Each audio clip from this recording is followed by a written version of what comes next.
Good day everyone, this is Rachel Ann, reporting live from Manila, Philippines, bringing you the latest update in the transportation sector.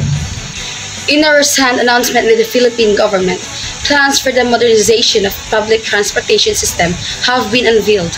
This initiative aims to improve the efficiency, safety, and sustainability of transportation network across the country. The proposed modernization includes the introduction of electric and hybrid vehicles, as well as the implementation of the digital payment system and enhanced infrastructure.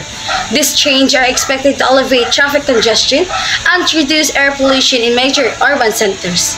But what does this mean for tourism industry? Well, with better transportation infrastructure, tourists can expect smoother and more convenient travel experiences. From easier access to popular destinations to reduce travel times between attractions.